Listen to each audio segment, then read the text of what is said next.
Good evening and welcome to the October 3rd, 2022 meeting of the Lake Oswego Development Review Commission. The meeting will now come to order. Kat, would you please call the roll of commissioners present? Arthur, Here. Smith, Here. Poinsett, Here. Lyons, Here. Dews, Here. and Vice Chair Shear and Dwight Sangre are absent this evening. Great, they have excused absences. We have a quorum, so we're ready to go ahead with our meeting. And our first agenda item is to welcome City Councilor John Wendland to provide us with a council update. Welcome.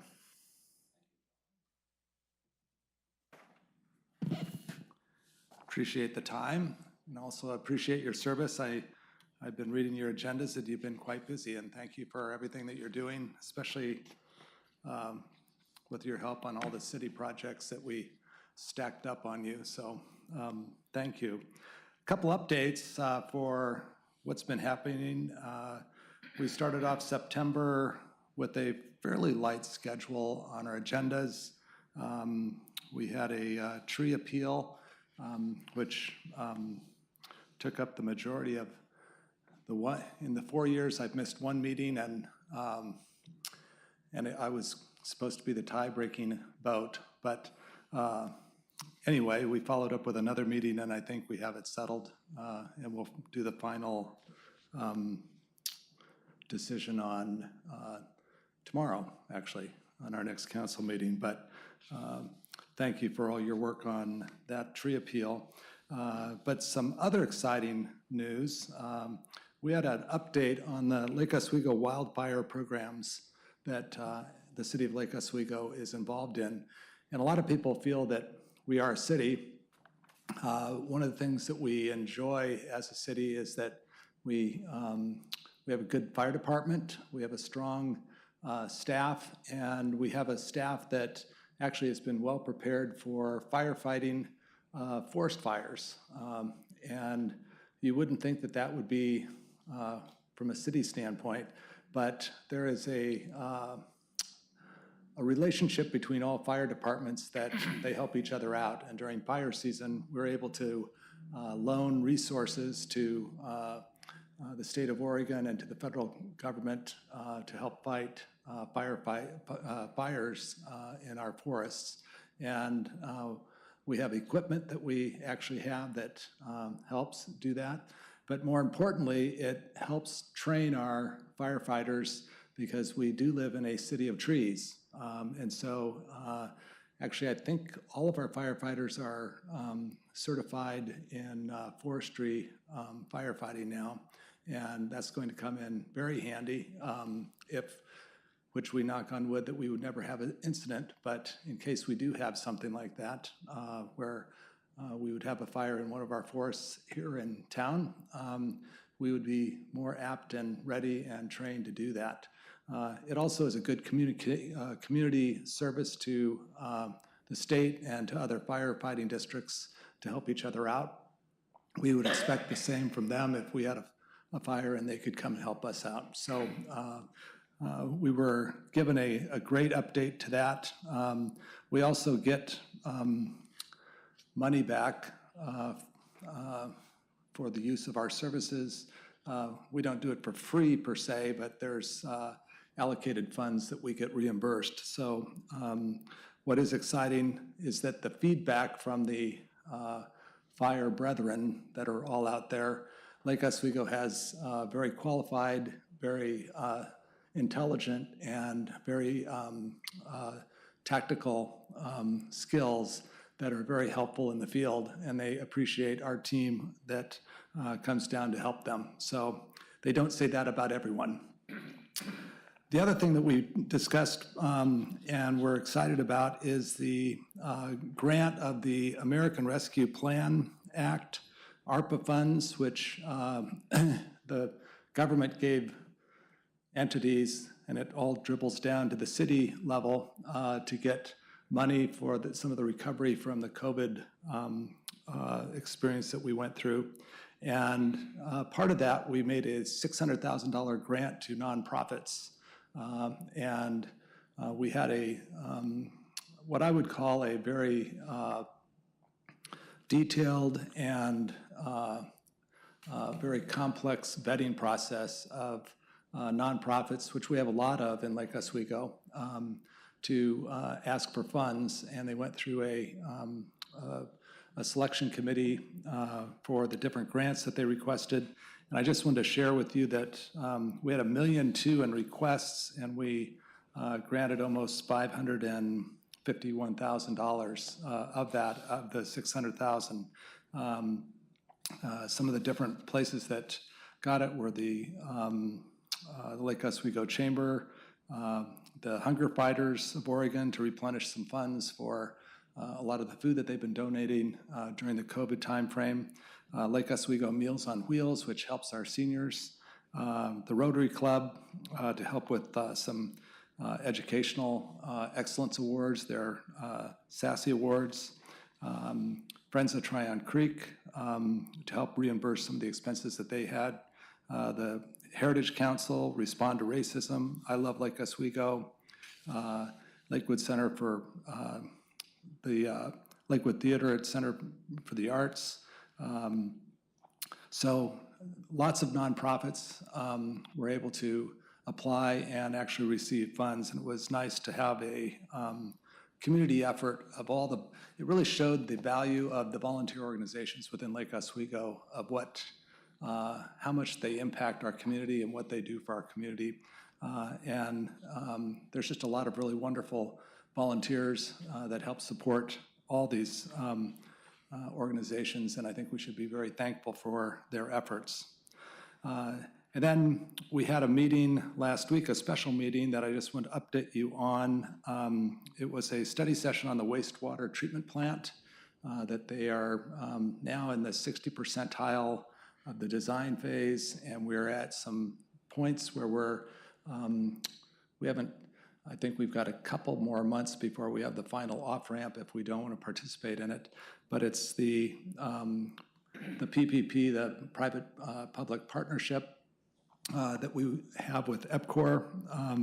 At this point, we've gotten to know each other quite well. We've been dealing with this for, I don't know, 2 years, 18 months, and then longer even before that in the initial planning stages. But we are getting closer to making a decision, and City Council will make that, and then there will be all kinds of different processes that we go through to either move forward with it or we go back and with Portland, who's our partner in the water treatment plant, we either have the repair and update the current system or go with this new system. And new is not always better. In some cases, it's not. In this case, I think we're pretty convinced that new is a much better alternative. It may be even cheaper than remodeling and redoing. So they're still putting final numbers together, but it's an interesting process. It will be the biggest investment that Lake Oswego has made in a system. It's even bigger than the water system that we did over the course of the 30 years in this partnership. So it's big money, so we want to make sure that we do everything right. And I wanted to give a shout out to staff who has done an exceptional job of leading this through. And we have a number of consultants that have been advising us through this process. So that's about it for the council report. Commissioners, are there questions or comments for Councilor Wendland? Well, thank you very much for being here. We appreciate our highly prepared and skilled fire department. We thank the City Council for its careful stewardship of the American Rescue Plan funds, and we'll look forward to hearing more in due course about the public-private partnership on the wastewater treatment plant. So we thank you very much for being here in person.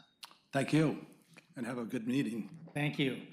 We do have a rather robust agenda ahead of us this evening, and our next item of business is to review and approve the draft minutes of our September 19th, 2022 meeting.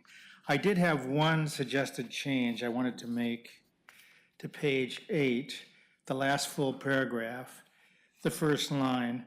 Excuse me. It says, as it presently reads, it says, Arthur asked if the down signage ribbons impacted their ability to move forward. I think the word there should be changed to the DRC's ability to move forward. I was raising a question about if in fact yellow streamers weren't on the trees for the prescribed time, would that affect jurisdiction? So I think it should read, Arthur asked if the down signage ribbons impacted the DRC's ability to move forward. Are there any other suggested revisions to the draft minutes of September 19th, 2022? Is there a motion? I would move to approve the minutes of the September 19th, 2022 meeting as submitted and amended. Second. All in favor, say aye. Aye. Aye. Any opposed? Any abstaining? Abstain. Very good. The minutes as amended are approved. Now we're going ahead to review and potentially approve the draft findings on LU 22-0041.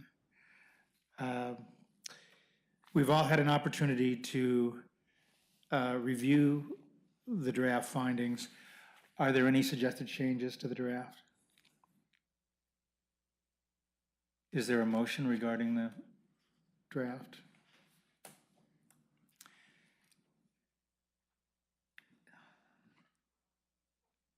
This was the development on 525th Street by Mark and Chelsea Boshi. I'll move to approve the draft findings on LU 22-0041 as submitted. Is there a second? Second. Very good. Please call the roll. Arthur? Yes. Smith? Abstain. Poinsett? Yes. Lyons? Yes. Dews? Yes.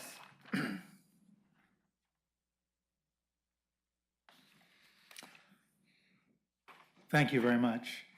The findings are approved as submitted.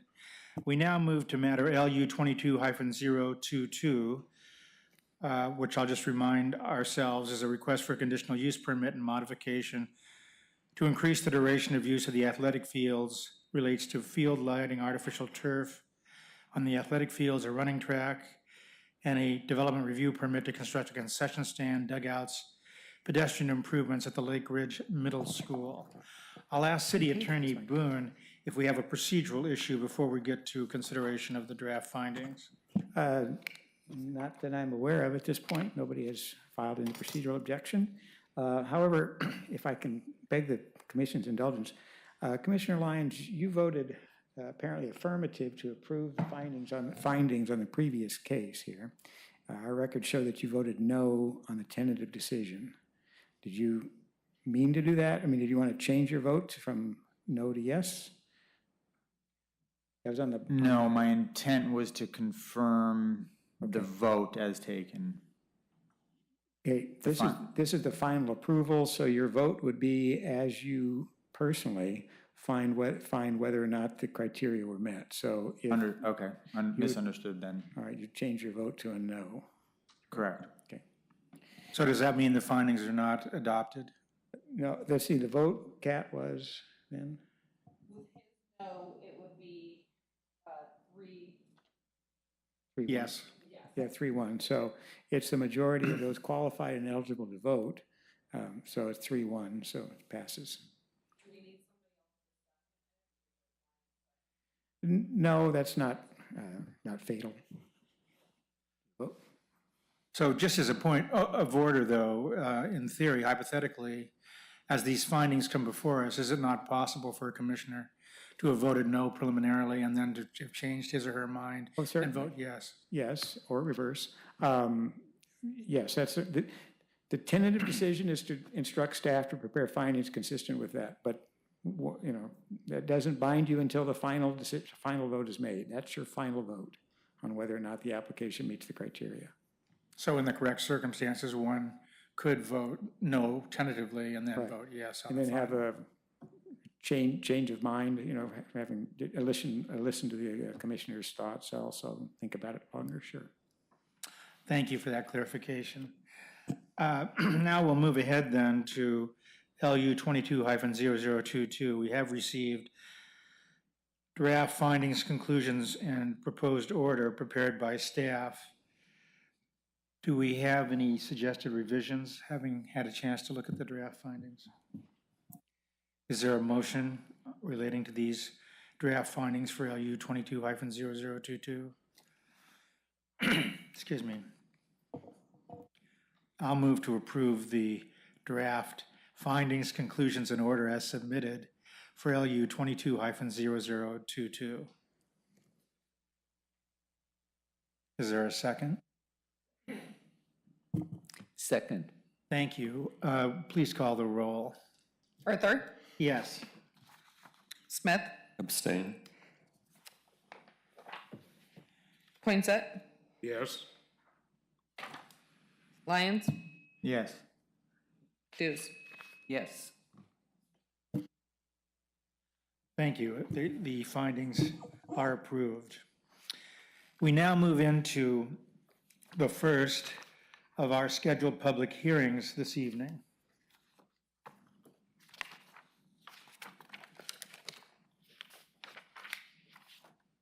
Excuse me. This is LU 22-0027, a request for a development permit to construct a 4-unit multifamily residential project. As part of the application, no tree removal is proposed. For clarification, this site is located at 53 D Avenue in Lake Oswego, and our staff coordinator is Johanna Hasty.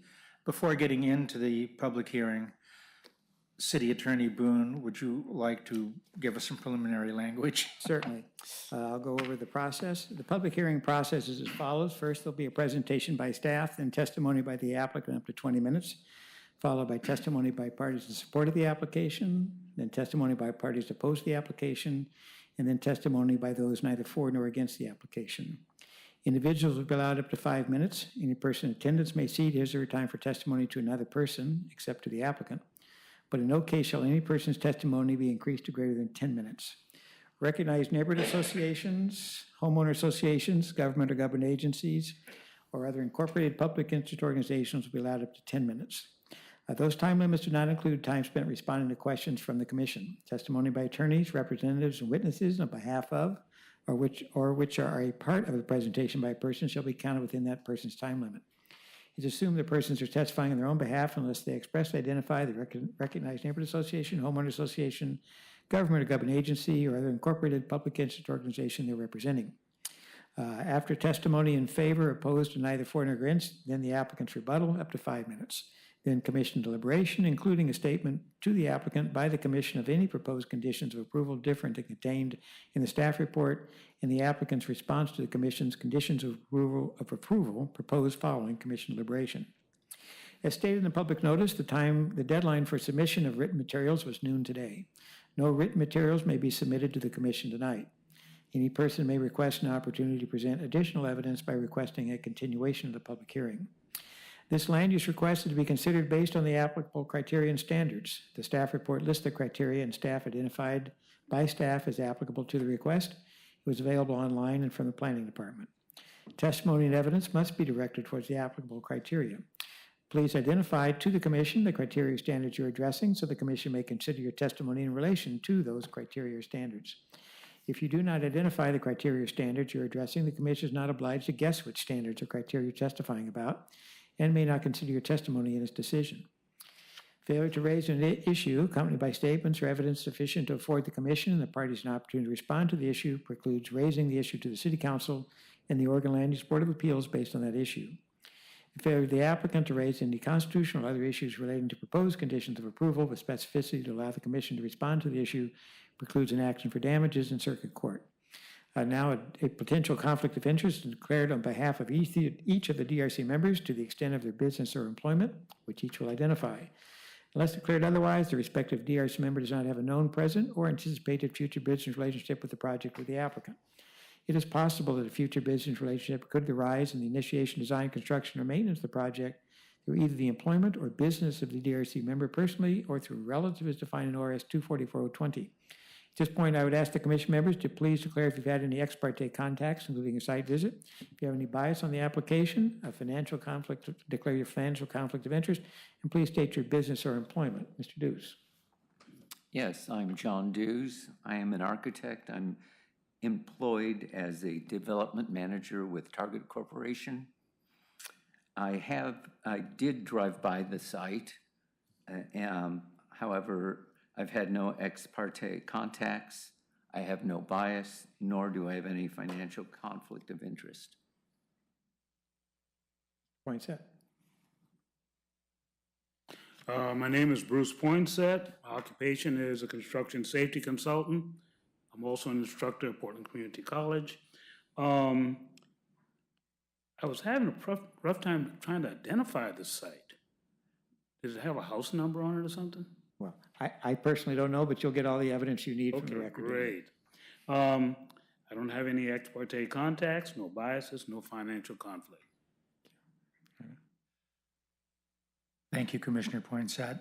I'm Randy Arthur. I'm a civil litigation attorney with the Portland, Oregon office of Bullivan Hauser. I've had no ex parte contacts. I've not made a site visit. I have no financial interest in the application. I have no disqualifying bias. I have from time to time over the years driven by that site, but I have no other detailed familiarity with it. Thank you. Vice Chair Smith. My name is Kirk Smith. I'm a real estate and land use attorney with the law firm of Buckhalter. The city provided me with a list of parties, including the applicant and the applicant's consultants, and I ran those names through our conflict system and determined that I do not have a conflict with the names provided.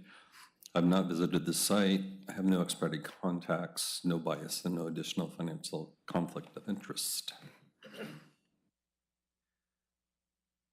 My name is Tim Lyons. I'm an attorney with McDowell, Rackner, Gibson, PC in Portland. I did not visit the site, have not had any other ex parte contacts, no financial interest in this project, and no disqualifying bias. Thank you. Is there any challenge to the commissioner's right to consider the application? Hearing none, Senior Planner Johanna Hasty with the staff report. Is this on? You can hear me? Okay. Just gotta get closer. Good evening, Commissioners. Johanna Hasty, Senior Planner, here to present LU 22-0027. I don't have any additional public comments to add to the record. There is one comment in support of this. As noted by the chair, this is a 4-unit multifamily residential project. It's at the corner of First and D, and I'll have that site map up in just a moment. As the chair also noted, there's no tree removal associated with this project, and there also are not any design variances.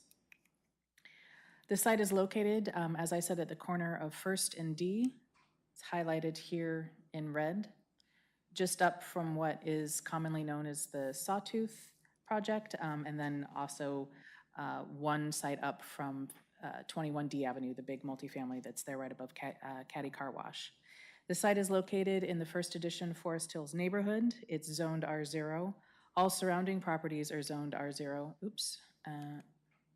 and are developed with either single-family homes or multifamily residential. The project does comply with the R0 zone dimensional standards. Setbacks are 10-foot minimum on all sides, and what is proposed is between 10 and 12 feet. Lot coverage is 55%, and proposed is 53.1. Floor area is 1.2 to 1, or 9,600 square feet, and proposed is 8,285 square feet. The height is 35 feet. What is proposed is also 35 feet with some allowed roof form projections. The staff did find that the proposal complied with the R0 zone dimensional standards. With the development standards, I'm going to go through these pretty quickly. The building design is complementary with the 2 other multifamily residential developments in the immediate proximity. The architectural materials, as shown on the color and materials board here on your slide, are also complementary within each other. Parking for the 4 units is 6 spaces minimum, and they are providing those. 2 of those spaces are assigned as guest or common for visitors. With circulation and transit, both on-site circulation for pedestrians and vehicular circulation, those development standards are met. I've outlined for pedestrian connectivity in green there from the public sidewalk, which is required to meet the transit standard and also LOC Chapter 42. The new sidewalk is there along D Avenue, but then from there, the internal walkways lead directly to the unit's front doors. And then there is one garage entrance into the underground parking, again from D Avenue, and that's shown on this site plan. For landscaping and open space, the combined set-aside is 40%, and that is met. There is a condition to provide 2 additional street trees on D Avenue closer to the right-of-way in the new public sidewalk. Stormwater is managed on site here in a landscape planner in the southeast corner. And that, sorry, trigger happy here. And the engineering department with this Brown and Caldwell stormwater consultants did find that the on-site management of stormwater was feasible with this design. For lighting, the building lighting was compliant, and there weren't any additional streetlights required. But this, in the R0 zone, we also look at lighting along frontages. So there's a condition of approval to reanalyze lighting along both frontages and work with the engineering department to add additional lights if required. So again, very straightforward, no design variances, no tree removal, everything complies as either discussed in the staff report or is conditioned. And so staff is recommending approval as outlined in the report, and I'm happy to answer any questions that the DRC might have. Thank you very much. We appreciate that. Great introduction. Commissioners, do you have any questions of staff at this point? I had a question relating to the vehicular parking. I understand 2 of the parking spaces are compact parallel parking. Is that correct? There are 2 parallel parking spaces here on this side. And are they really- compact size? There's not really any difference between compact and standard for parallel parking. Okay, I wanted to explore that a little bit because the report did refer specifically to compact parallel did I? parking. I apologize for that. Oh, no, I was going to ask, so there's very little, what is the difference in size of parking space, if you know, off the top? So for parallel parking, the minimum depth, which is, you gotta reorient yourself, so the minimum length really, for parallel parking is 24 feet. And then that's the standard. Oh, there is actually compact parallel parking. I don't know that we normally see that.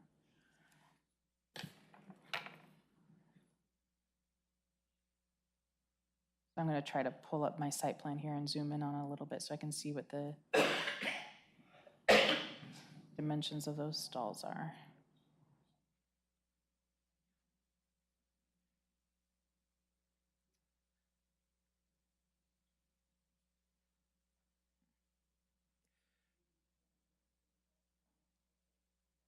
I have the numbers on the code. I'm just trying to find a site plan that, Well, more significantly, I Was there a wondered if you specific could, question about those? that I if you could review what the criteria are, if there is a difference between the so-called compact size Sure. and non-compact size. Is there a certain criterion that has to be met to authorize the use of compact rather than non-compact size parking Okay. spaces? So if you do have compact parking, it can't be more than 50%. So with 2 compact parking spaces, if they are, and the difference there is not the width of the stall, meaning from the outside edge to the wall, but in the length of the stall. So compact is 20 feet in length versus standard, which is 24. So if they are compact, there's only 2 of them, and that meets both the 50% requirement and then they meet the size. So there's nothing about a consideration of available transit nearby or pedestrian traffic that influences the qualification for compact? No, not at all. And then, of course, with the new state mandate, required parking at this location there wouldn't even be a minimum parking requirement, but that's not what's in place now. We do have 1.5 spaces per unit because they have more than 2 bedrooms, or they have 2 plus bedrooms for each unit. So it's 1.5 space per unit. So minimum of 6, 50% of which can be compact, but they only have 2 compact if they are. Okay, and your point was that under current state standards, there's no requirement for parking? No, under the current, the upcoming state mandate to do away with the minimum parking requirements would apply to this site, but it is not in place and won't be in place until the turn of the year. Oh, I see. Okay, thank you for letting me explore that. Any other questions or comments?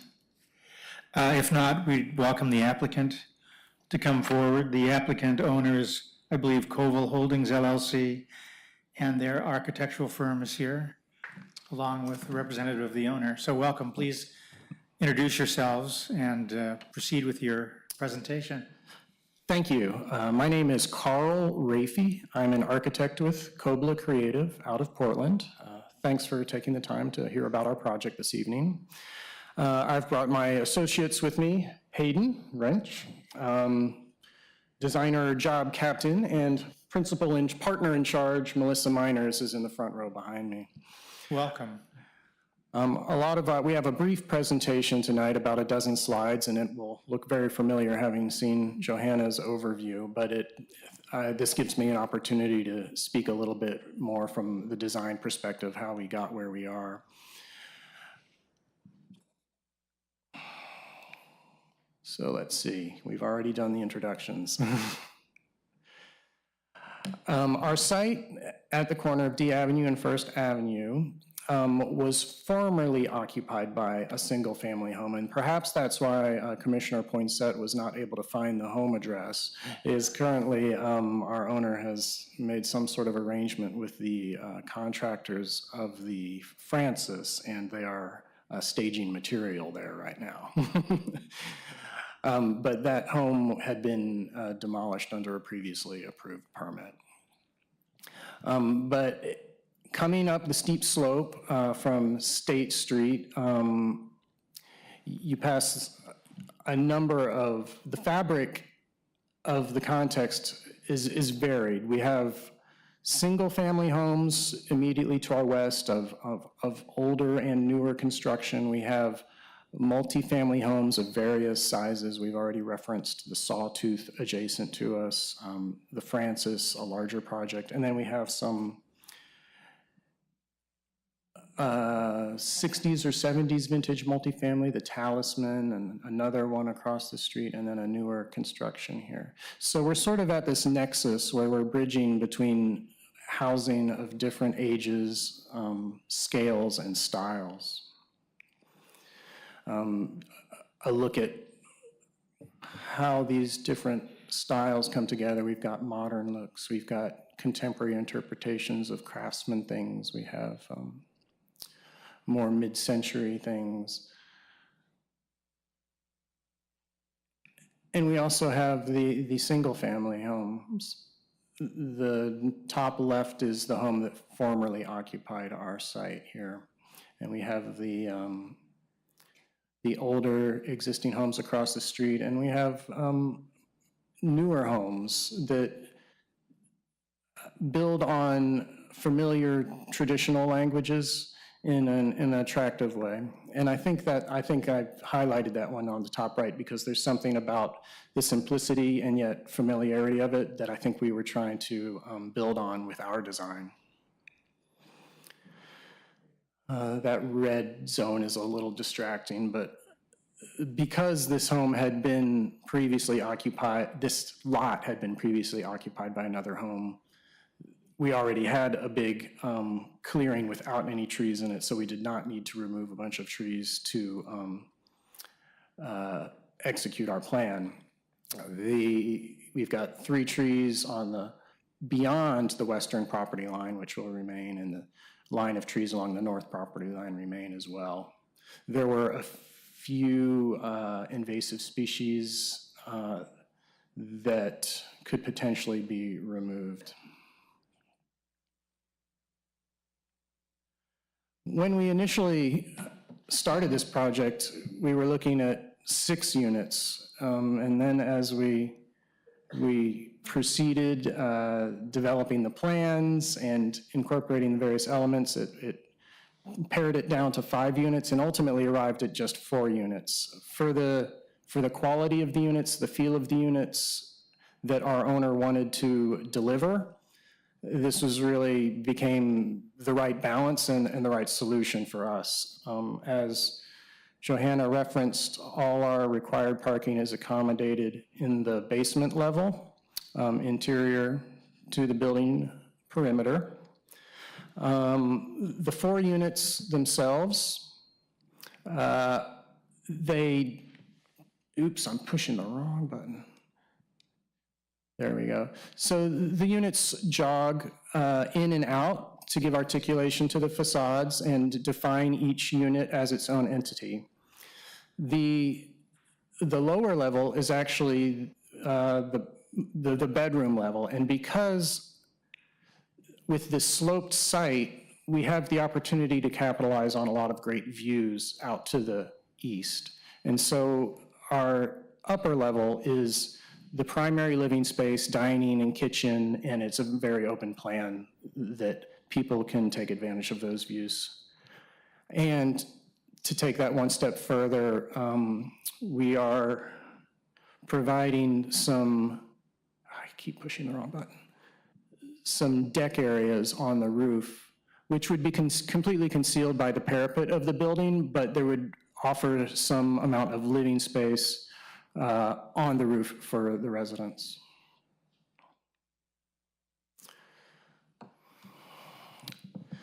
So the primary material of the building is stucco, and we think that will convey cohesiveness and a quality consistent with the building. It is found, well, it was found in the house that was previously demolished, and it is also found on the adjacent property at the Oswego Talisman condominiums. We held our neighborhood meeting back in March now, and that went very favorably.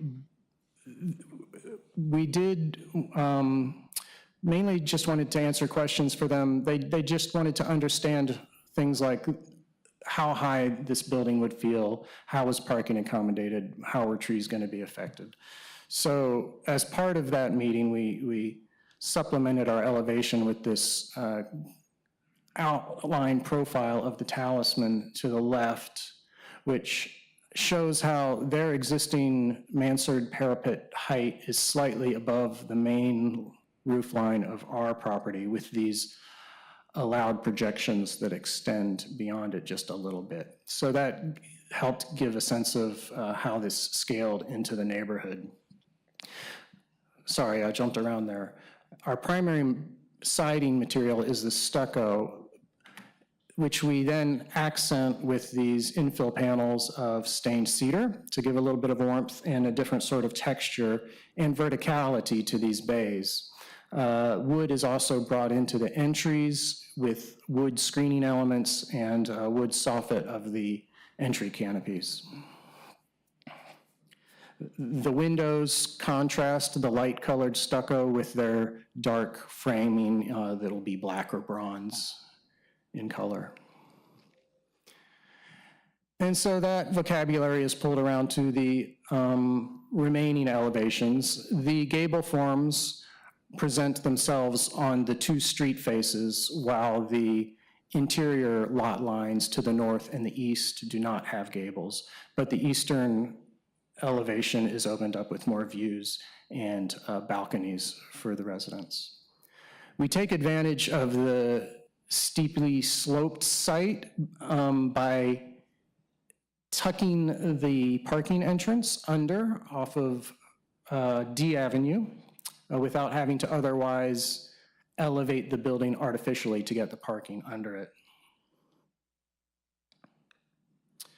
Again, here's a closer look at that material palette with the sort of monolithic nature of the stucco offset with the texture of the wood accent panels. The gabled roof forms would have an asphalt shingle roofing, and this would all sit on top of a concrete foundation. And just some images of the dark framed windows and doors with the wood accents of the entry soffit and a wood entry door.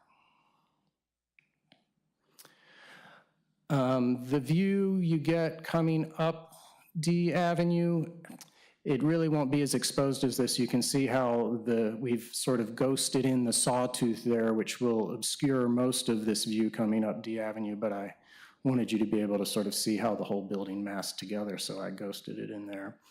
And the driveway grade is actually going to be pretty level coming in off of D Avenue there. And just at the corner here, it'll be our stormwater element tucks in there at the lowest corner of the site. And that brings me back to the view from the corner. Hayden, anything else you think we should address? I think you Anything I've covered it. overlooked? Yeah, I Okay. think you did really well. Thanks. So yeah, that's really all I had for you. I'm happy to answer any questions. Commissioners, are there questions of the applicant? Well, I think you did a thorough job, and we have no questions. Thank you. Now, are there any witnesses, Kat, who are here to testify in favor or opposed?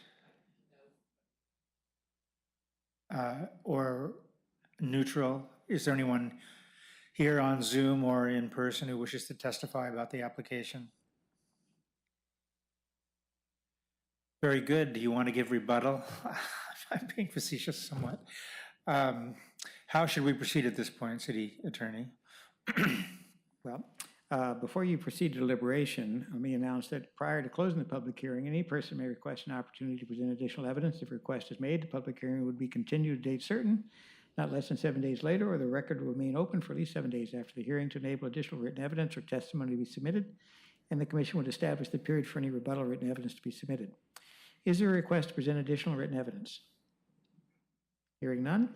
Unless waived by the applicant, the commission would allow the applicant 7 days after the record is closed, all other parties to submit final written argument in support of the application would be considered part of the record, but would not include any new evidence. Do the applicant wish to submit final written argument, which would delay the commission's deliberation?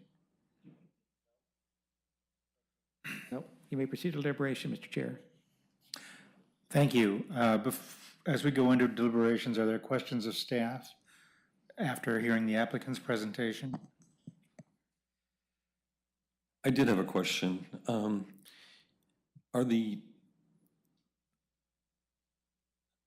this is multifamily, are Yes. all the same rules and regulations apply to condominiums, townhouses, and apartments? That's what the definition of multifamily is? So given the fact that middle housing has kind of changed all of that, set that aside, this application was submitted prior to the adoption of the middle housing standards. So in this world, for this project, it is 4 attached units on one lot, so it is considered multifamily residential, which would be different from townhomes, which would be individual units on individual lots with attached walls, with common walls. But in this case, this is considered a 4-unit multifamily residential. Okay, so, but if it was an apartment building, they have a single owner, say in 4 units, these are 4 separate lots There's only one individual lot. with 4 condominium units Whether or on not that, they, on yeah, that lot. whether or not they condominiumize after approval, that's not something that the city gets involved in. They could do that. But for the city's purposes, this is one common ownership for all units on one lot, so multifamily residential. Okay, and the reason I got a little confused is when I was reviewing the report, I couldn't figure out if these were apartments or condos or what they were. And then when the applicant put up the slide, it was 53D condos. And so that's when I started wondering, So, yeah, the city. 1 lot, 4 lots, apartment buildings, 1 owner, that's when I got a little confused. Exactly, So, yeah, so not the that it makes city- any difference, I was just, and I saw your footnote about middling housing, which confused me even more, so. Apologies for that. It is confusing when the code changes right in the middle of a project. But again, we don't care if they're condos and apartments, we consider them the same for our process. So whether or not they're, right now, they're apartments, once approved, they could go through the state to condominiumize them. Are there other questions of staff? Go ahead, John. Just real quickly, the lot itself, it looks like there's a certain, a significant amount of dimension between the property and to the west side. Is that Correct. city-owned property? What is? Yes, actually. So if you're thinking about, and I don't know if you can kind of visualize it here using this, Right. this graphic, but there is, from the building edge to the west, 10 feet west, is the actual property line. Everything past that point is public right-of-way. The paved street is very narrow within a very wide right-of-way. Okay. Okay, so and they had mentioned that there were certain trees that are within the city property, so those would remain. Yes, they could have asked for approval to remove them as a part of this project if they needed, if, say, they were looking for another access point, vehicular access point, or if there were required right-of-way improvements that would have impacted them, but there aren't. The only right-of-way improvements are along D, where there aren't any trees, and they only have the access coming in from D Avenue as well. So those 3 trees in the right-of-way along their western property line will remain. Thank you. Thank you, John. I just wanted to ask about, I think the site plan showed a sidewalk being added on First, is that correct?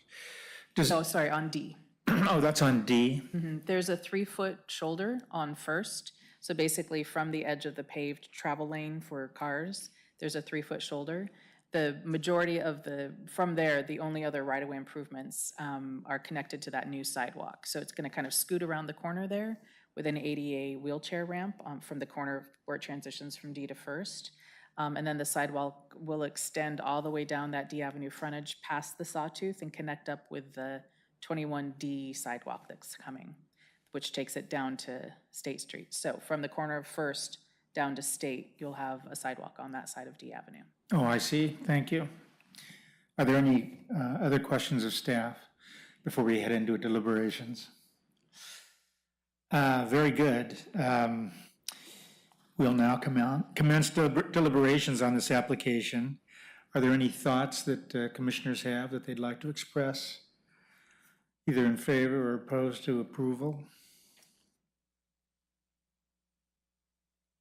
It just seems like the project complies with the applicable standards, and the staff report does a good job of demonstrating that, so I will be voting to approve.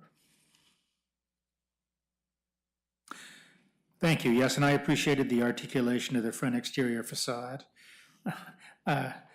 Appreciated the slight variety that offered.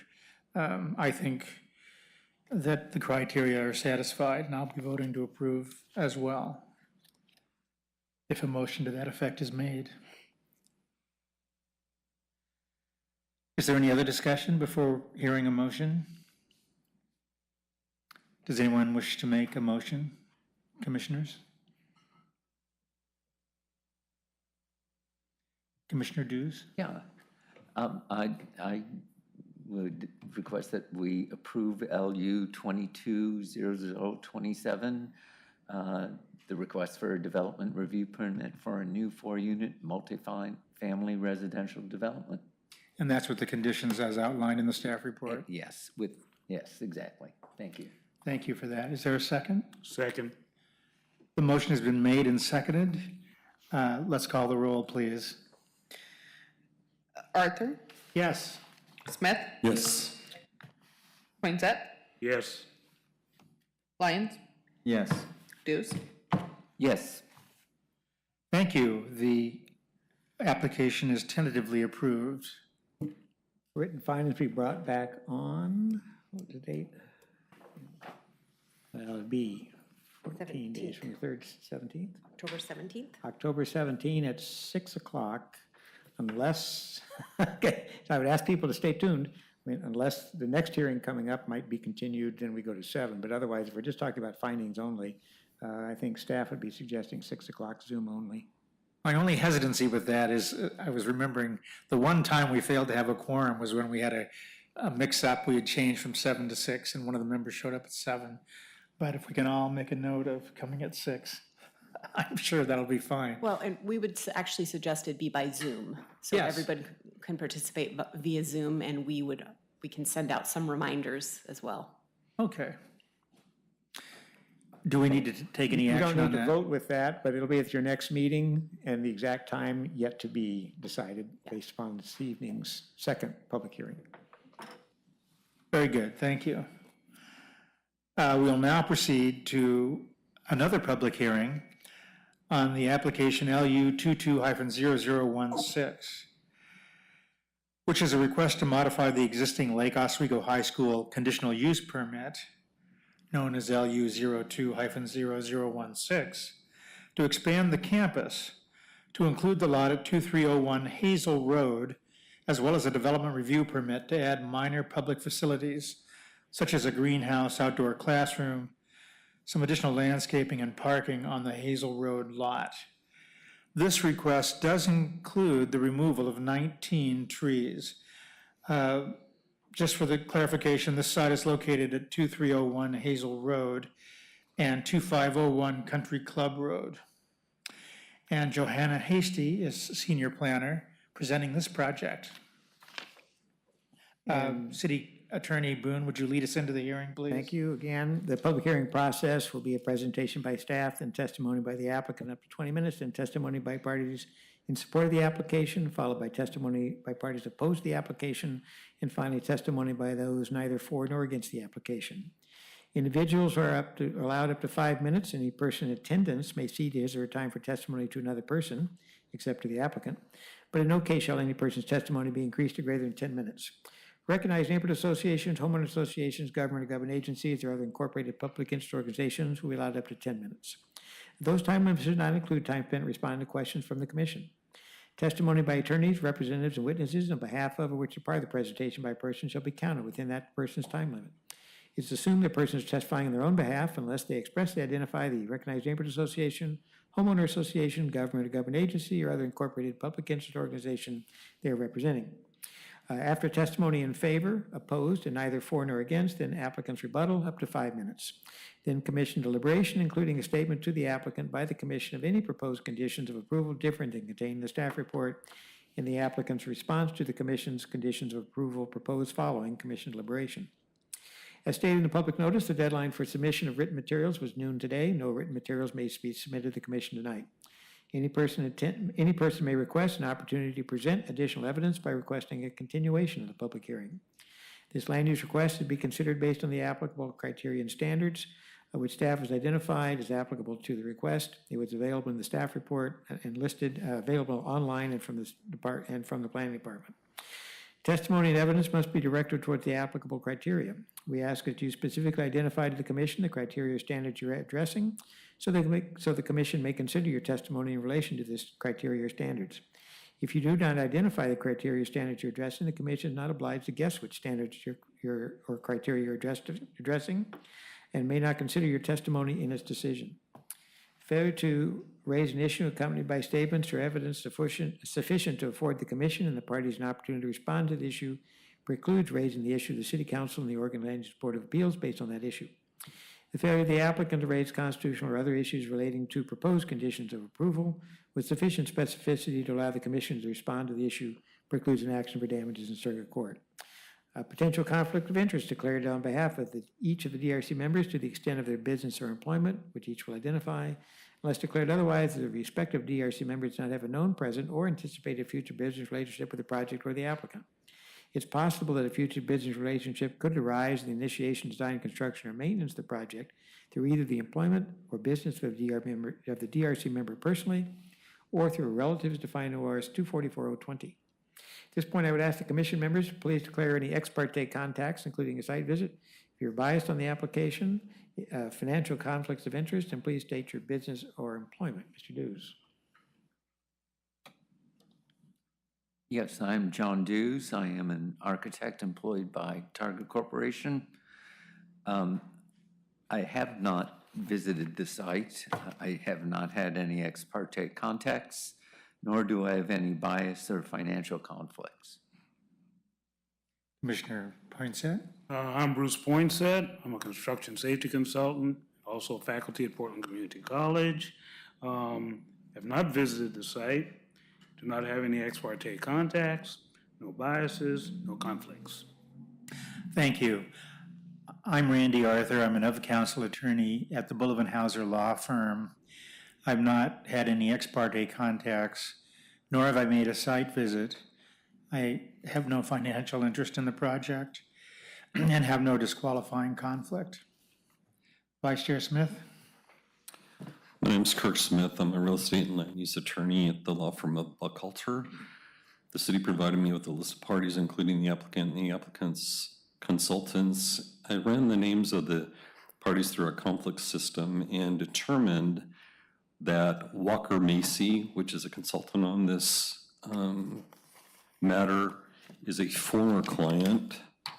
That file has been closed. I did not work on that matter, nor did that former client affect my financial compensation. Otherwise, I don't have any conflicts. I've not visited the site, no other ex parte contacts, no bias, and no additional financial conflict of interest. My name is Tim Lyons. I'm an attorney with MRG Law Firm in Portland. I have visited and am familiar with the Lake Oswego High School facility, but not the site on Hazel Road. I've had no other ex parte contacts, no financial interest in this project, and no disqualifying bias. Thank you. Is there any challenge to Commissioners' right to consider the application? Hearing none, again, Senior Planner Johanna Hasty with the staff report. Thank you, Mr. Boone. So Johanna Hasty, Senior Planner. I am here tonight to present LU 22-0016. I do have a public comment to add to the record that came in last Friday. It is a comment in opposition to the requested tree removal, especially the mature Doug firs. As the chair described, this is a conditional use permit modification to expand the Lake Oswego High School campus.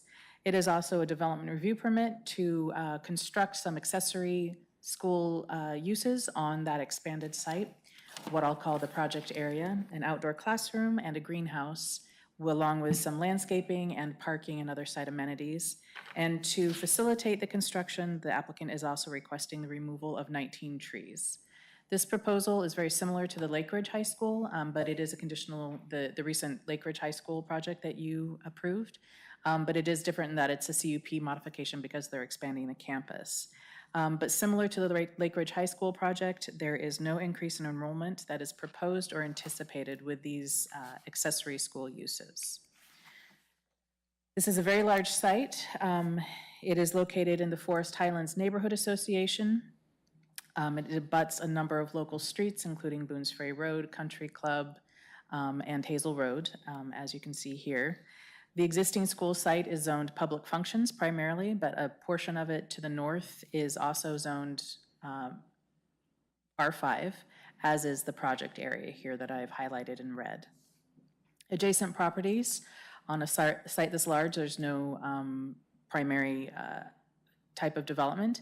It ranges from, the zones range from low density to medium density, and also public functions to the south. There is also some low density across Boones Ferry Road. The properties directly to the north of this site are also located in unincorporated Clackamas County. These properties are developed with primarily a mix of low density residential, single family detached, but like I said, there is the public functions adjacent property across Country Club Road is developed with a school, and then there's some utilities on the west side of Boones Ferry Road. This campus does include sensitive lands. As you can see here, there are 2 tree groves on the existing campus that have been delineated. They were delineated as a part of previous development applications.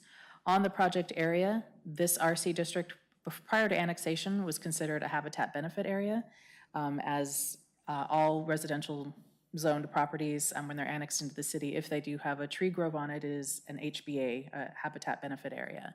But because this site is now publicly owned, that designation changed to an RC district. So instead of just an incentive program, we actually do have a more limited development opportunities with the RC district. But as noted in the staff report, the applicant is all development except for the removal of some grass area to expand the driveway. All development is located outside of that RC district, so delineation is not required as a part of this application. Whether or not future delineation would be required if development does get closer to or within the RC district would be determined at that time. And we'd also look at setting aside an RC protection area, resource conservation protection area, so at least 50% of that tree growth would be protected. With the conditional use modification, staff did determine that with the expansion of the school campus, it is a substantial modification of that original CUP that was approved back in 2002. In compliance with the conditional use standards, the R0 zone dimensional standards are met. The use-specific standards for an educational institution are also met. Those are primarily concerned with access and are reviewed under the development standards and also under LOC Chapter 42. And as outlined in the report, and as I'll talk about a little bit later, those use-specific standards are met. Site also, staff also found that the site was physically capable of accommodating what are considered very low-intensity school uses, accessory school uses. The entire campus site and then this additional project area, all of the development can be contained on this site and there's no spillover. Staff also did find that the functional characteristics of the expanded school area and what will be developed on this site are reasonably compatible with the uses in the vicinity.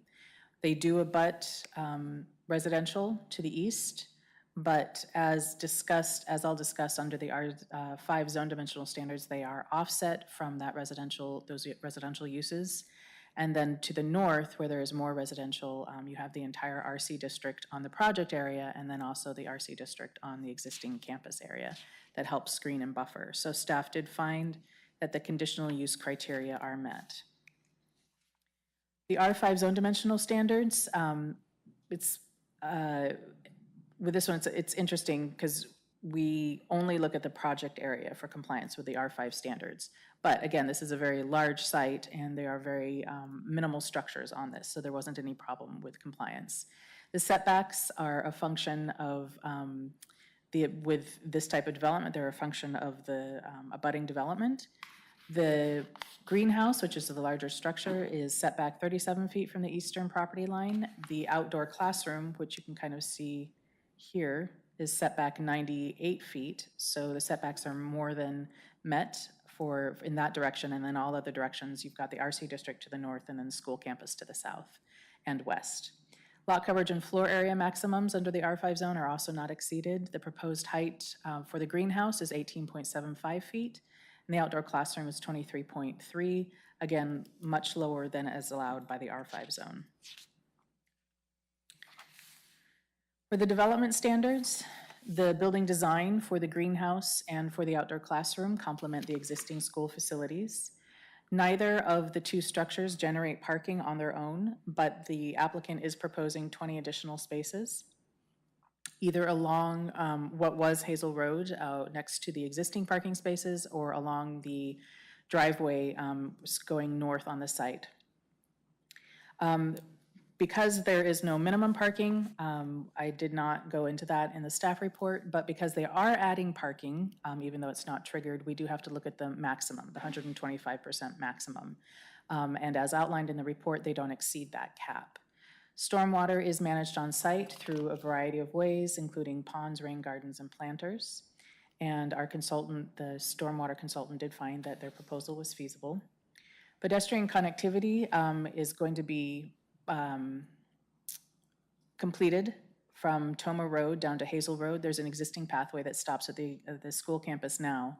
And then through this site, with a pathway on the site, there'll now be through pedestrian connectivity with that residential access way. So the public can circulate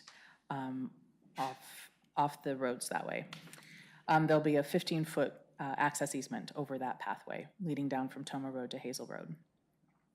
And as far as the photometrics for the property, from the additional parking and from the building lights, the applicant did provide a photometric plan and lighting memo that showed that there was no spillover from either sets of light. So staff did find that the development standards are met for this proposal. Finally, with tree removal, as I noted, 19 trees are requested for removal. I apparently got a little confused and added in tree number 9, which is not requested for removal. So tree number 9 here is a 48-inch Douglas fir up against the eastern property line that is not being requested for removal. So apologies for that error. I will fix that in the findings. Staff did find that 6 of the 19 trees, again, all of these large Douglas firs that I've marked with red circles and X's, that they are significant. They are significant trees. I also did find, contrary to the applicant's finding, that they are requesting the removal of more than 50% of a stand of trees, and those are the western red cedars along this eastern section of the project area as it spills over onto the existing school campus. So an alternative to removal, an exceptions analysis, if you will, for criterion 3 was required, and the applicant did provide that. A very detailed analysis of all of the different development plans and how the site could be developed. And staff did concur with their findings. Where they are locating development is where the existing house and outbuildings were. And they also are focusing it on the southern portion of the site, close to the campus facilities and not impacting the RC district. So I did find that that alternatives analysis was met. I do need to correct the mitigation requirement with the 19 trees and 6 of them being significant. The number of mitigation trees is actually 25, not 26. And I am also recommending a condition of approval that all of the mitigation trees be planted on site rather than using the, the school south of Country Club Road. Between the school campus and this project area, especially with that RC district, I believe that there's sufficient room on site to plant all 25 trees. So the final thing I wanted to touch on, again, just in case there were any questions, was that Hazel Road right-of-way vacation. The very first condition of approval is that the applicant does need to go to the city council to get approval of that vacation. This development application, this land use application, does not automatically approve the right-of-way vacation. That has to be requested and then approved by city council in a separate process. So they do need to do that before we can issue the building permit. And that's issue it, not just, we can review it, we just can't issue it until that's done. And then just wanted to kind of, in case there were any questions, again, just show that it's just this kind of lingering portion, this last leg of Hazel Road that's being vacated up to the common property line with 2201 Hazel Road. So it's going from here just to here, this short little leg. And that driveway serving 2301 Hazel Road will be removed and then landscaped, and then some additional parking spaces added onto what is now the school driveway from Hazel Road, transitioning from Hazel Road into the school driveway. So with the one modification to condition A4 to reduce the on-site mitigation trees from 26 to 25, I am recommending approval as conditioned in the staff report. And with that, I'm happy to answer any questions. Thank you. Commissioners, are there questions? Kirk? You just covered the question I had about Hazel Road. You must have anticipated that. So I noticed that there is a condition of approval that that the applicant apply for and obtain city council a street vacation of the public right-of-way. And so if the city council doesn't approve that vacation, then does the project have to come back and, I guess, have the DRC look at it again? Is that?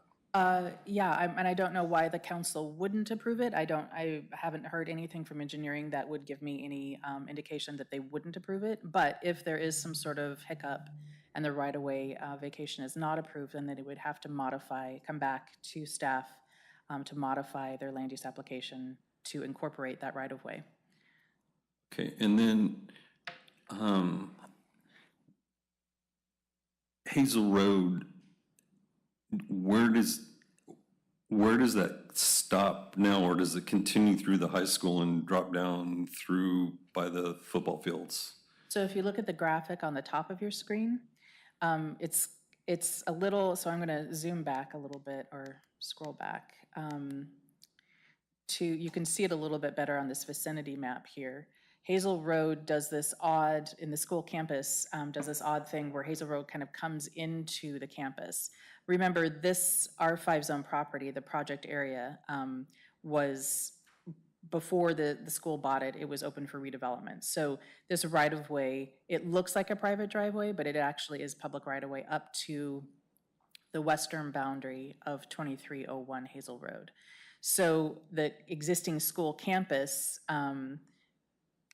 is, gosh, this arrow, it includes these properties to the south of Hazel Road.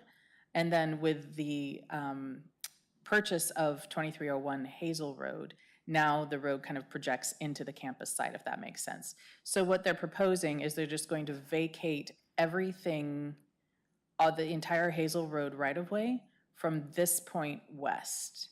So if you look at this graphic, what's shaded, the red outline is the current right-of-way configuration or alignment, if you will. And then the bottom graphic shows what the existing right-of-way will look like, and this entire kind of highlighted red area is what will be vacated. So presuming, let's assume that the city council approves that vacation, will then Hazel Road stop and dead end, right, I guess in that, where you just showed that's trapezoidal. So Hazel Road will just basically stop, and then it'll be school district?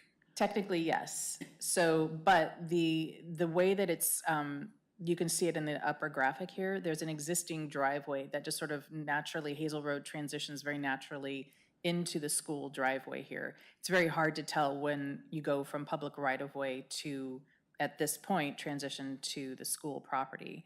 So basically, what they're going to do is just vacate this portion of the right-of-way so they can use it for development purposes.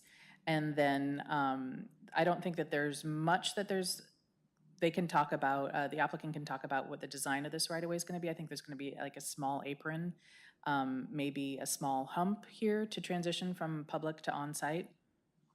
But basically, it's just going to continue. The only thing that's going to change is this driveway leading up into 2301 Hazel Road is going to go away.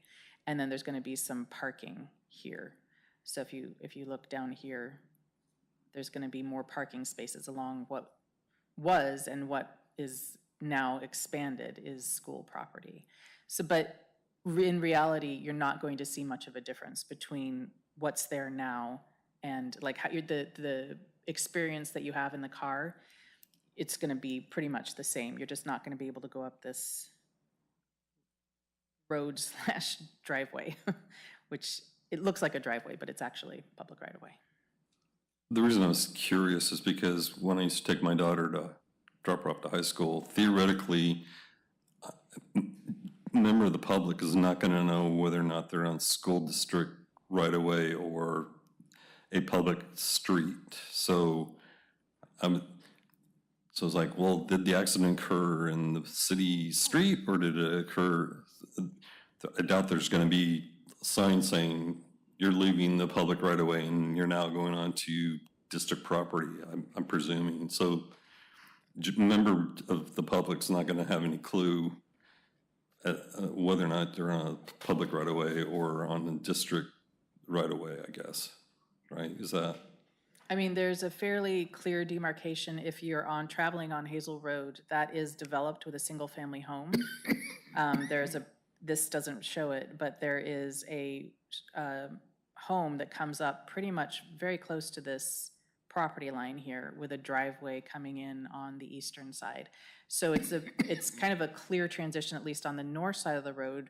This is a home, and then all of a sudden, boom, it's going to be landscaped, greenhouse, outdoor classroom, landscaped with a formal sidewalk, parking spaces, So I'm going to transition down to this lower graph. So you'll have the sidewalk coming in here leading up into the landscaped area, formerly landscaped area, with parking spaces all along in here. So there'll be visual cues, you know, transitioning from private home, very obviously a private home, into more institutional style.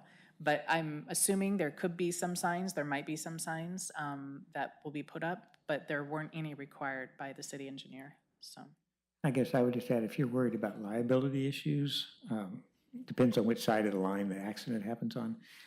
I think that's left up to the city engineer to decide, based upon the visual cues, as to what the risk is, and it's kind of a risk decision that the city engineer makes. We could end up putting up signs that said, you know, theoretically dead end, straight, you know, ahead is school property. Or we could work with the school district in order to provide appropriate signage to indicate you're entering school property. But that's not a necessity that the commission deal with, but the city engineer can deal with that. And as you know, City Attorney Evan Mr. Boone, we wear a lot of hats. And so I was just struck because I used to be district counsel for a school district. So I was trying to figure out, as you know, with my school district council hat on, it's like, well, Right. is it school district right away, or who's right away? Where do I put the yellow buses, that kind of stuff?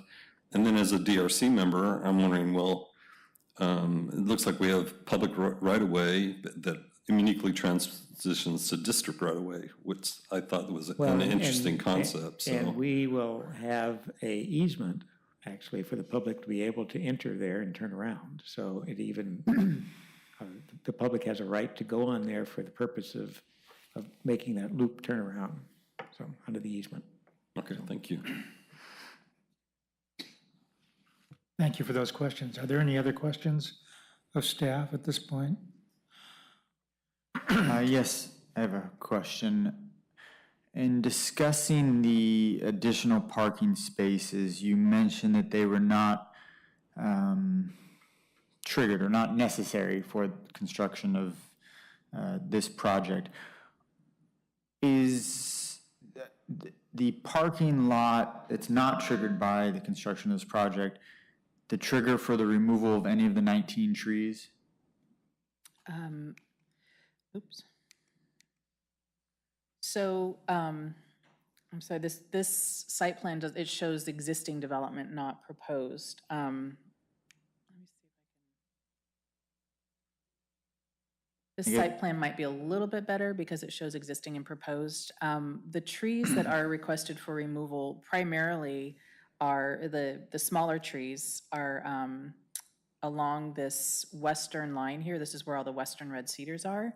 And to have a wide enough driveway to get up to these parking spaces, and primarily to complete the on-site circulation for pedestrians, the pathways here, this is an ADA compliant pathway section, that's where those western red cedars would be removed. There are also two small maples that are located a little bit off the map here. Two small maples that are right next to the existing parking spaces that'll come out for new parking. And then the western red cedars are basically kind of spread throughout this area. So where the outdoor classroom is, their canopy is impacted, and then where there's landscaping coming down into the garden, that's impacted, and then up into this area here. So for the greenhouse, there's one additional, come on, Doug fir that's coming out right up here. And that's really more for the access point, not for the structures. But basically the development impacts for the western red cedars and the red maples, yes. And then spillover impacts from the construction of the two structures and then the on-site landscaping improvements. Did that answer your question? Yeah, I think so. I mean, I guess what I was getting at, just stated from a different perspective, is, you know, could the applicant construct all of the desired buildings without requiring the removal of the significant Doug firs? But it seems like the Doug firs will potentially be removed because of these structures themselves and other necessary facilities. Yeah, I mean, it's a combination of where the structures are located and then all of the amenities that go along with the structures. So this is, and the applicant can talk more about the program, the desired program for this area, but it is outdoor learning. So with outdoor classroom, outdoor gardens, outdoor gathering spaces, and with a greenhouse, there's just a lot of repercussions there. And they are using, like I said in my presentation, they are primarily using areas that were developed before, either with a private driveway / road or with a home or outbuildings.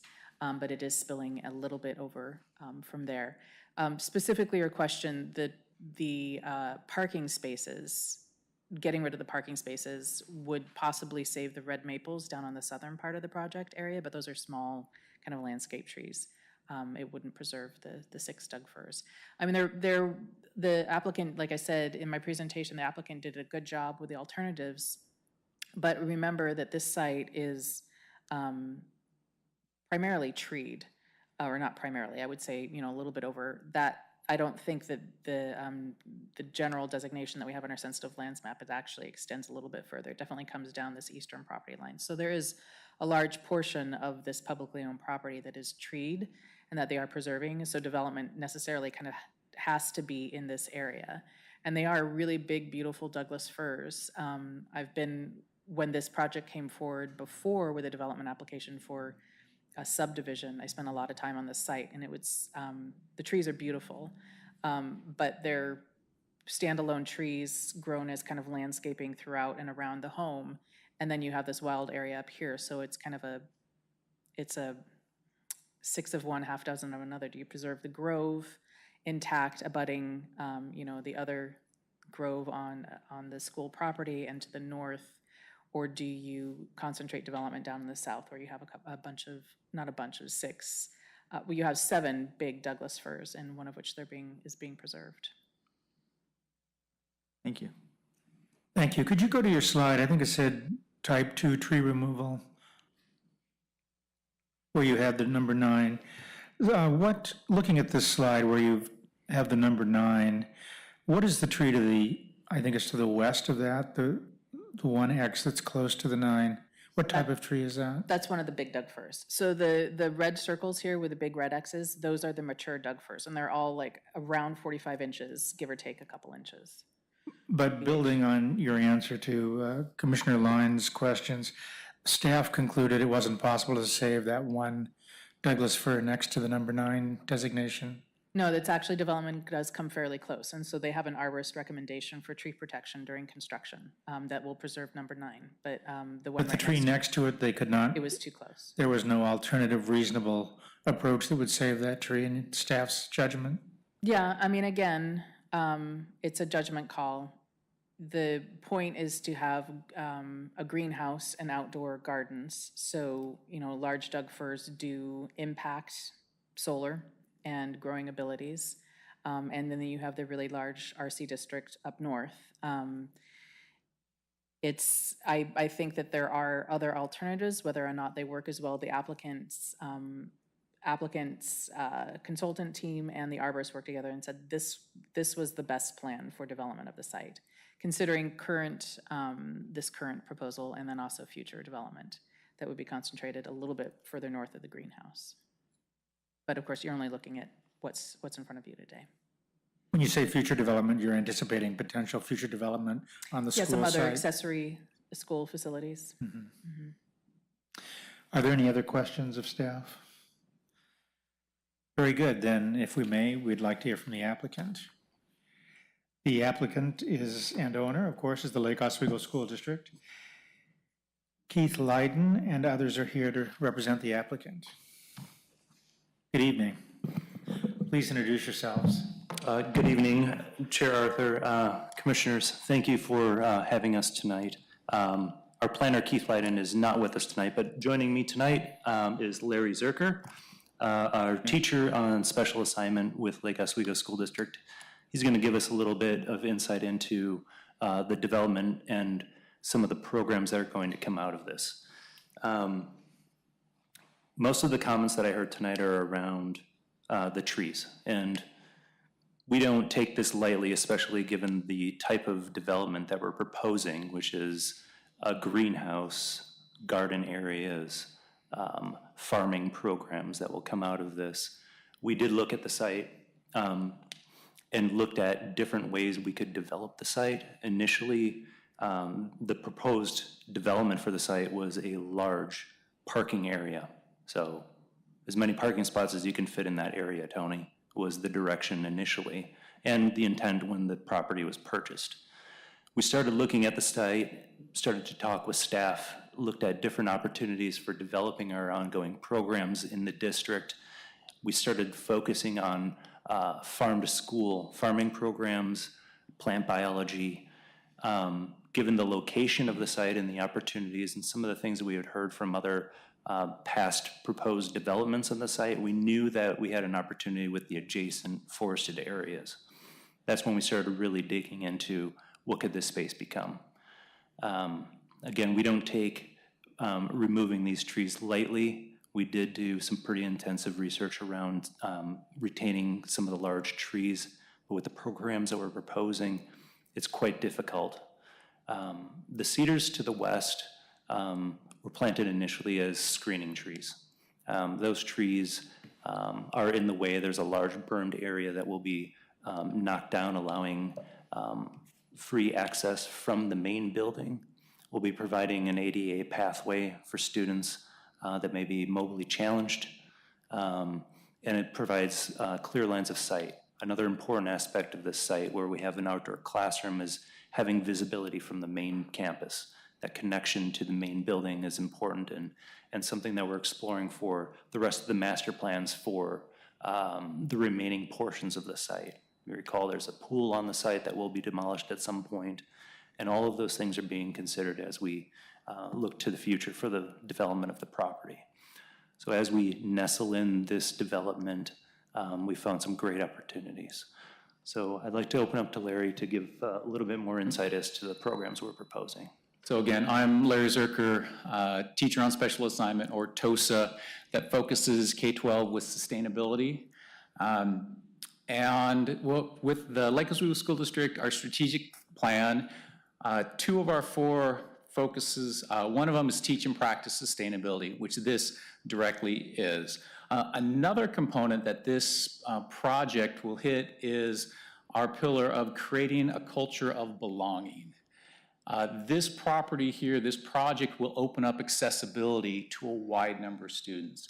And looking at the, for this school year, 2023, right now there are 8 specific classes that would be directly, could be utilized here, which gives us 30 sections or 601 students out of our 1,300 population. So about 46% of our population at Lake Oswego High School could have direct access to this within their curricular areas. That means what they're learning in the classroom, they can expand out to this area and to be able to access it and use it. Next year, we're looking at a growth up 13 classes, up to 750 students, which brings us up to 58% of our students. So this isn't a small little farming group that's going to be out there, you know, looking to grow our program, to grow the community to where this is a central part of our campus, to where students can utilize it within their class, to where other teachers will see, hey, this is a great spot that I can take my students to, that I can integrate it into what I'm doing and enhance the learning to my students. So some examples in our science classes, ecology, students could be studying pollinator, attractors, growing native plants, propagating plants to be used on campus or in other sites around the school district. Geoscience could be studying stream flows, looking at the saturated soils. Our AP Environmental Science could be collecting weather samples, AP Biology, Artificial Selection Lab. We have a Culinary Arts CTE, which is Career and Technology Pathway. So in this pathway, the Culinary Arts 1, 2, and Culinary Arts 3, entrepreneurships, a school to farm internship, our advanced school to farm internship, all of these pieces would be directly related to that agricultural spaces where Tristan Blash's classroom is just right on the edge of it. They would walk over, they could gather, they could harvest. It's integrated into what they're preparing. They're learning about foods. They're learning about how those foods impact, potentially using those then within our cafeteria system. So there's a real connection to what we're using. There's a sustainability elective class. Actually, both high schools have a sustainability elective class, but this could be, again, be another opportunity to use there. And then getting really to that idea of us creating a culture of belonging.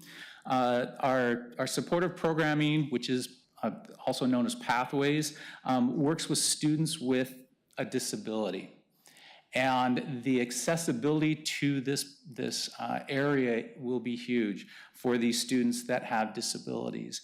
A direct connection is their applied work experience, the health and fundamentals, the home economic fundamentals, where we get all of our students, not just a select few, but it's open to all of our students to get an access, to be out there and to get this experience, and to really build that culture of this is what sustainability is. This is how we build this inclusivity. So, and then there are a number of clubs, Green Team Sustainability Club, Plant Clubs, NHS, Key Club. I mean, it's the potential positive impact of this project is massive. And so we're really excited about this, to be able to develop this and to be able to get it to, I mean, the majority of our students. Thank you, Larry. Thank you for that summary. I guess in closing, before we open up to questions, we'd like to acknowledge the conditions as drafted and modified tonight verbally by Ms. Tasting, and like to open up for questions. I guess as far as the Hazel Road vacation, before I close, we are including an easement that talks about the turnaround. If there's questions, we do have our arborist here, as well as our civil engineer and our architect of record that designed the project. If you want to ask any questions related to their disciplines. Thank you. Commissioners, are there questions of the applicant? Could you put up that type 2 tree removal slide again, please? Thank you. I just wanted to hear from the applicant's perspective, your thinking on the lack of reasonable alternatives that would necessitate removing that one tree next to what's been marked as tree number 9. If you see on the slide, the tree I'm talking about. Sure. Why is it necessary to remove that one tree next to tree number 9? Tree number 9 will also be quite difficult to construct around.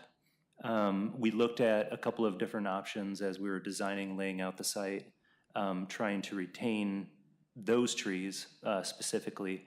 The tree next to number 9 is just too close. I'm not sure, Terry, do you want to speak to it at all? Our arborist. For the record, it's tree number 8, I think, is the one right next to number 9, logically. Okay. Terry Flanagan, good evening, how are you? Great, thank you for being here. Sure, my pleasure. Terry Flanagan, Terry and Associate, Project Arborist. I was also looking at that tree just to the west of number 9 to see if there was any way we could keep it. But based on the planned improvements on the site, location of the greenhouse, location of the outdoor classroom, as well as the gardens in front of those structures, it just wasn't going to be possible.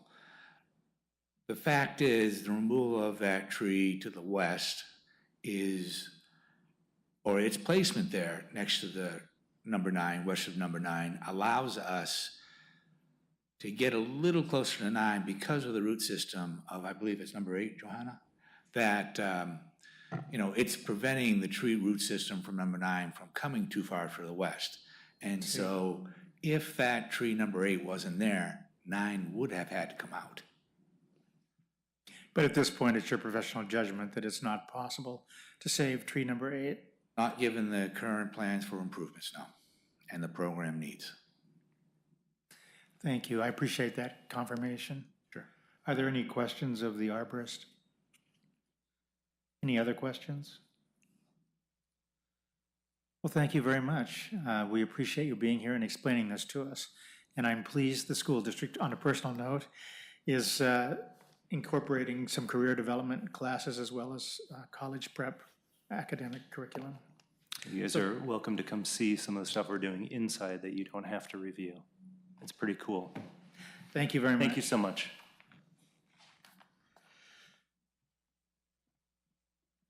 We now have opportunity for public testimony, both by web-based video conferencing or in person.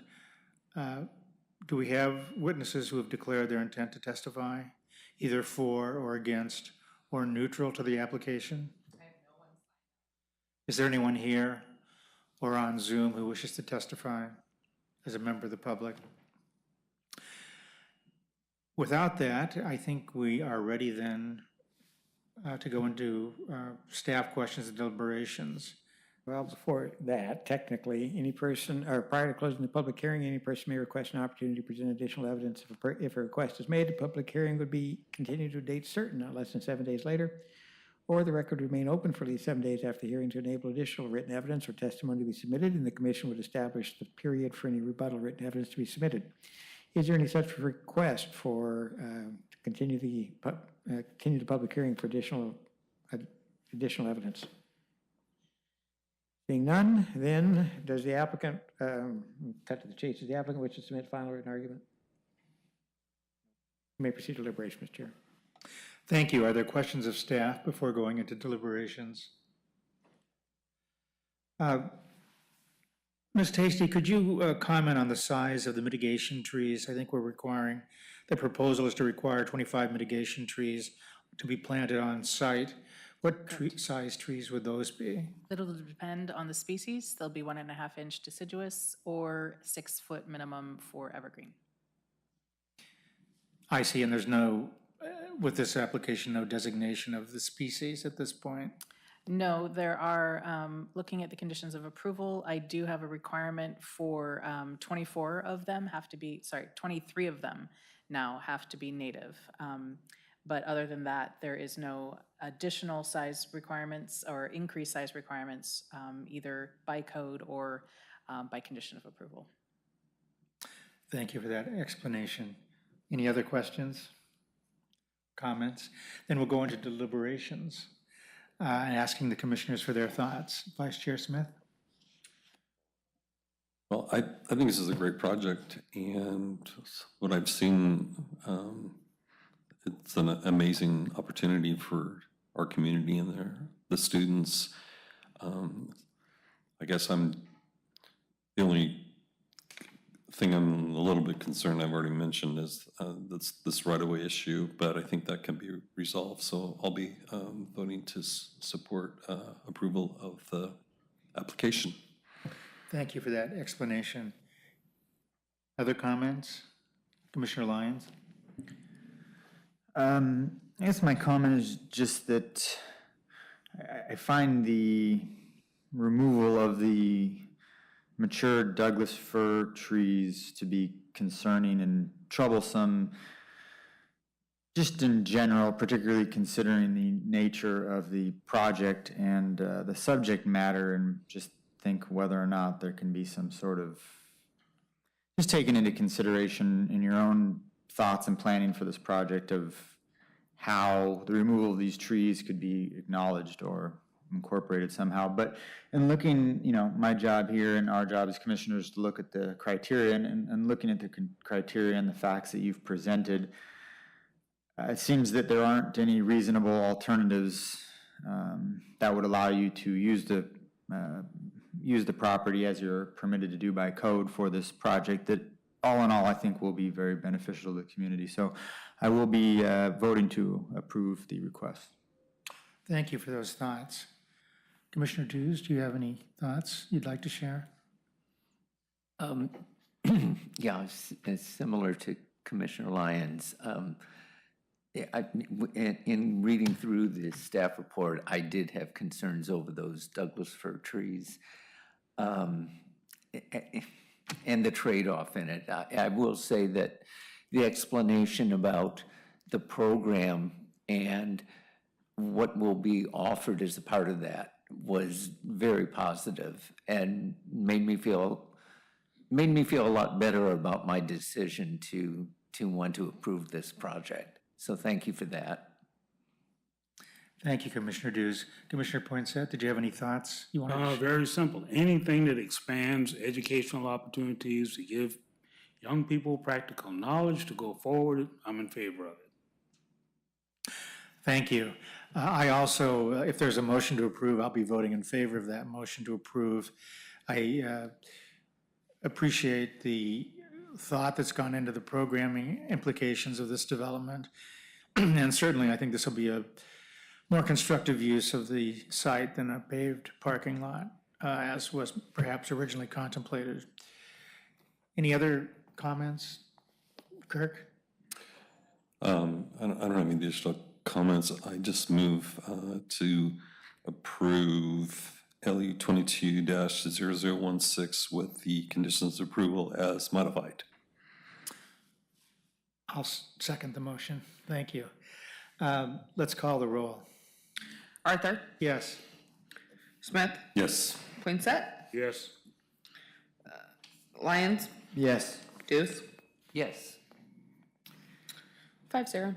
All right, the tentative decision is to approve the application, written findings to be brought back to the commission on October 17, Monday. Now we're at the 6 p.m. since we don't have findings only by Zoom, if that's permissible with the commission. Are we in agreement to start at 6 at our next meeting? Yes. Yes, by consensus. We will acquiesce. Thank you. That concludes, does that then conclude our public hearing on that matter? We will now move ahead in our agenda to schedule review and management update. I wanted to mention and congratulate Commissioner Bruce Poinsett on being appointed to the Housing Production Strategy Task Force by the city. I'm told you have been appointed, and we look forward in the future to hearing about the purpose of the task force and your progress on it as those proceedings get going. Good to me. Before getting into schedule review, I wanted to turn to the draft letter that had been circulated following up from an earlier meeting of the commission relating to a pathway gap on Stafford Road. And I wanted to thank Director Namanalu and the professional staff for the excellent draft. Myself and Vice Chair Kirk Smith looked at it, and the other commissioners have looked at it in advance of tonight's meeting. So we'll now turn to that. Thank you, Mr. Chair. Yes, so I have, as you mentioned, drafted and you've reviewed a letter to the City Council, and this would be a recommendation, you know, to prioritize that completion of that pathway gap on Stafford Road.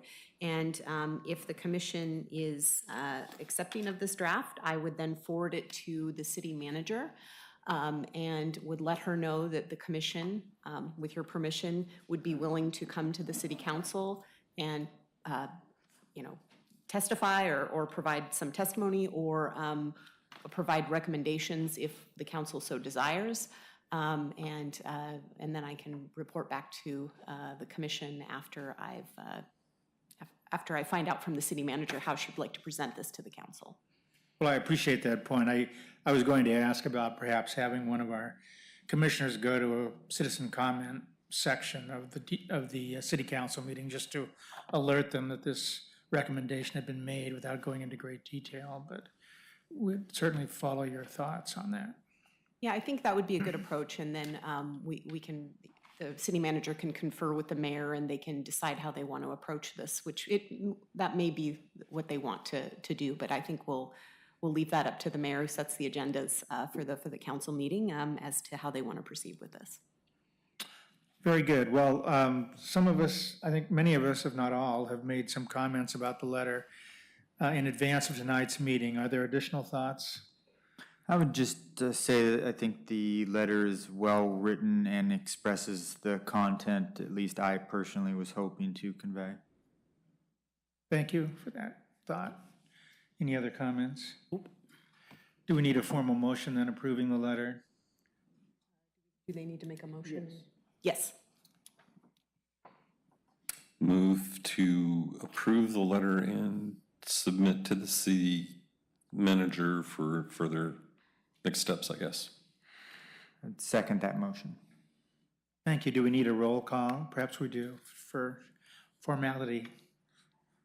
Yes, please. Arthur, Yes. Smith, Yes. Poinsett, Yes. Lyons, Yes. Hughes. Yes. Very good. Well, then we'll wait to hear back from you, Director Namanaloo. I'm sure one or more of us would be happy to go at least to citizen comment and make a note of the letter and recommendation. Absolutely, and I will certainly let city manager know. Thank you. Now, anything else on schedule or management updates? No, as mentioned earlier, the 17th is our next meeting, 6 p.m. via Zoom only. Kat will forward the link to everyone so that you can all participate. We don't have any hearings on the docket right now, so I will certainly update you if that changes. Thank you. Any other business tonight? If not, then we will adjourn. Thank you very much. Take a look at that site